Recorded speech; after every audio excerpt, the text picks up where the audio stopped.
Last Friday, the Minister of Justice and Correctional Services, Michael Masutha, published the regulations of the Judicial Commission of Inquiry into allegations of state capture in the Government Gazette. The commission, appointed by the President and headed by Deputy Chief Justice Raymond Zondo, will look into allegations of state capture, corruption and fraud in the public sector, including organs of state.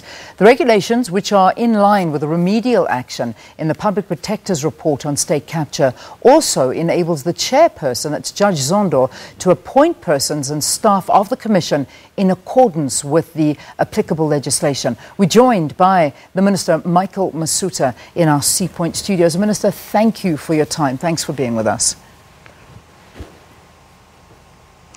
Thank you and good morning to all the viewers.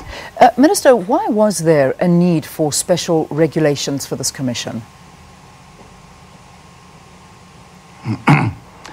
The regulations provide the finer details necessary for conducting the proceedings of the inquiry, but also to empower the chairperson of the Commission to put together the necessary administrative machinery that would enable the Commission to conduct its business.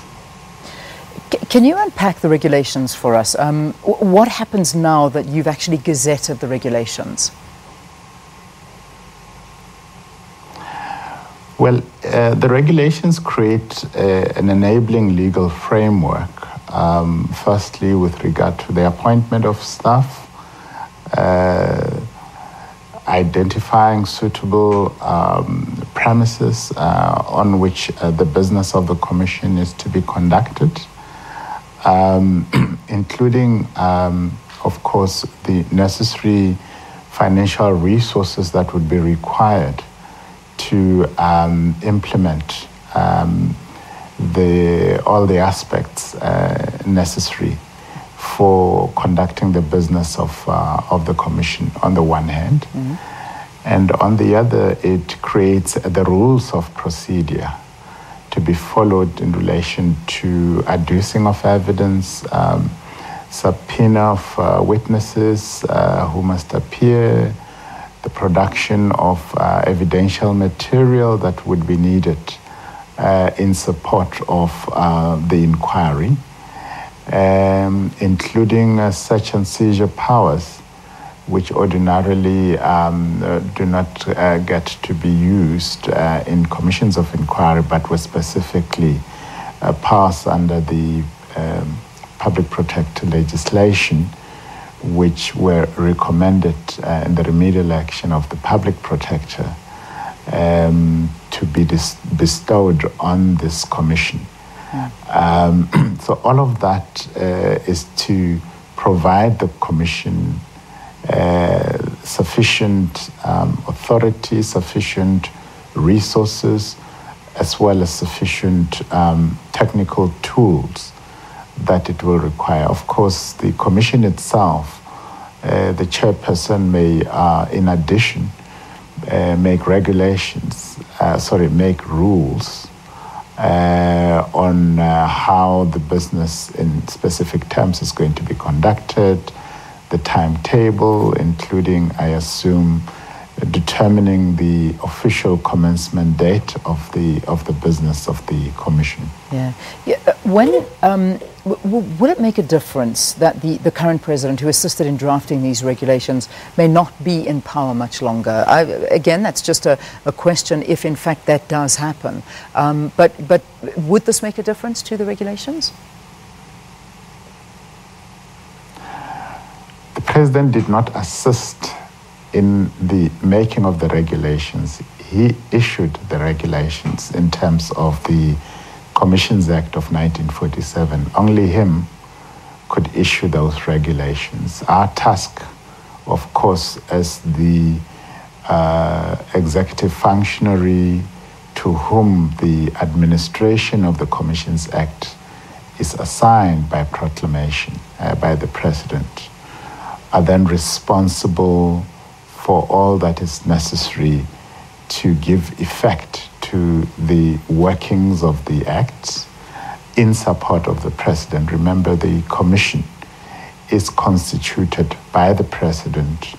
The terms of reference, as were published last month, were determined by the President, and equally the regulations that govern the administration of the Commission are also issued by the President. Our task is to support the President in performing those statutory functions.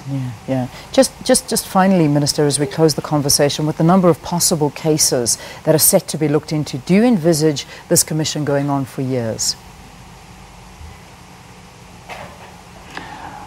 I hope not. I hope that it should be able to conclude its work fairly speedily, because that was part of what was envisaged in the remedial action.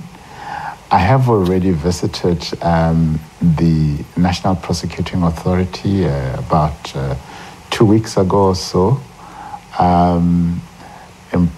imploring them to ready themselves to give whatever support that the Commission may require in fully discharging its functions, to the extent that they would be in a position to do so. So if they are busy with matters that are due for prosecutorial decision or under investigation, which are matters that fall within the scope of the inquiry, they should be in whatever way helpful to the work of the Commission. Yesterday, I've done the same with the SIU, Special Investigation Unit, which investigates and recovers losses on behalf of the state arising out of maladministration or corruption, and communicated the same. We are also envisaging that any of the investigative authorities, such as those I've mentioned, but not limited to them, if the Auditor General, if the Hawks or any other state institution would be of assistance in the work of the Commission. Okay. Either experts could be seconded to it, or other forms of support could be provided by those institutions to the work of the Commission, which would also help expedite and ensure its effectiveness. All right, Minister, we thank you very, very much for talking to us here on the program. Minister Michael Masutha in our C Point studio. He, of course, is the Minister of Justice and Correctional Services. We're going to take a very quick break. We'll be back with your news headlines a little bit late. Stay tuned.